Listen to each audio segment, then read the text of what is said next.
आप लोग लंडों का रुख कर लीजिए, आपको शर्माने की ज़रूरत नहीं है। लेकिन उसकी आधी या उससे भी ज़्यादा की सैलरी सिर्फ कपड़ों पे लिखी होती है। तो महंगाई है असल प्रॉब्लम, इकोनॉमी है हमारा असल प्रॉब्लम।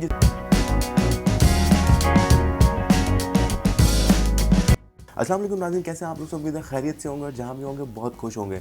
तो पहले तो कुछ ऐसे होता था कि अगर इंसान किसी ब्रांड के अंदर चला जाए और जाके कुछ चीज़ खरीदने की कोशिश करे तो हाँ, उसकी सैलरी के फ़ौरन बाद वो चीज़ खरीद भी लेता था। लेकिन मोस्टली पाकिस्तान की सैलरी कोई 25 से 30 हज़ार के दरमियान में, और वो ऐसा नहीं कि वो गरीब होते हैं। आप अब से कोई 3 या 4 साल पहले जाएँ तो कोई जो बैंक में जॉब कर रहा है, कोई टीचर है, कोई प्रोफेसर है, कोई अच्छी जॉब, जहाँ कहीं में भी जॉब वाला जो बंदा है, वो 25 से 30 हज़ार रुपया बड़ी अच्छी सी अपनी रोज़ी शोज़ी कमा के सिस्टम ठीक कर लेता था। लेकिन अब सीन ये हो गया है कि अब वो बंदा, वही बंदा, उसकी सैलरी वहीं पे खड़ी है। जब वो किसी भी ब्रांड के अंदर जाता है तो वही वाली जैकेट, वही वाली शर्ट, वही वाली पैंट, जब वो पूछता है कि ये कितने की है तो आगे से जवाब आता है, sir it's only 6,000, sir it's only 12,000, sir it's only 15,000। मतलब कि उसकी आधी सैलरी एक पैंट पे लिखी होती है, मतलब कि उसकी आधी सैलरी एक पूरी शर्ट पे लिखी होती है, मतलब कि उसकी पहले पहले बात ये होती थी कि 50% आवाम खरीद लेती थी ऐसी चीज़ें। वो क्या करते थे, उन्होंने क्या करना, और हर हफ्ते शॉपिंग नहीं करनी है, हर 15 दिन बाद शॉपिंग नहीं करनी है, उन्होंने क्या करना, 1 महीने बाद ही अच्छी सी शॉपिंग करके एक ब्रांड की चीज़ लेंगे।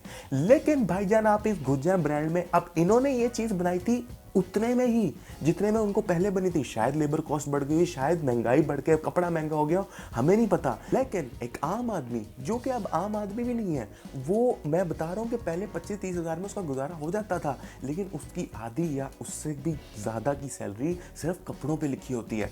तो बेसिकली मैं अब यही कहना चाहूँगा कि भाईजान, अब आप लोग लंडों का रुख कर लीजिए, आपको शर्माने की ज़रूरत नहीं है। वहाँ पे अभी भी आपको ऐसी ऐसी क्वालिटी मिलेगी, ऐसी ऐसी ब्रांड मिलेगी कि आप लोग दंग रह जाएंगे।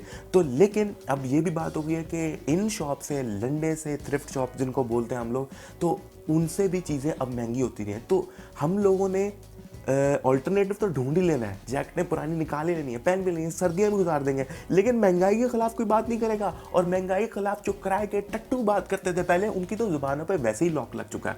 तो महंगाई है असल प्रॉब्लम, इकोनॉमी है हमारा असल प्रॉब्लम, जिस पे किसी का ध्यान नहीं है, किसी का भी ध्यान इस तरफ आ ही नहीं रहा। और जब पाकिस्तान 90% डिफॉल्ट के चांसेस पर खड़ा हुआ है तो किसी की तरफ ध्यान ही नहीं जा रहा। लेकिन फिर भी एलीट क्लास तो आउटफिटर, फ्यूरर सब कुछ अफोर्ड कर लेगी। लेकिन हमारा जो मीडियोकर तबका, जो बहुत अच्छी ज़िंदगी अपने 30-35 हज़ार की सैलरी में भी निकाल लेता था, उसके लिए बहुत मुश्किल हो गया। क्यों? क्योंकि भाईजान 15 से 20 हज़ार तो बिजली का बिल ही आ जाता है, और उसके बाद गैस की चीज़ें, मतलब ये सारी चीज़ें मिला मिलू के एक आम इंसान ज़िंदगी नहीं गुजार सकता। और अगर आप गलती से आउटफिटर में जाने की कोशिश करें तो मेरी ये वीडियो देखने के बाद मत जाइएगा, क्योंकि वहाँ जाके आपको सिर्फ शर्मिंदगी होगी। विंडो शॉपिंग के लिए या फिर माहौल देखने के लिए जाना तो जाएँ।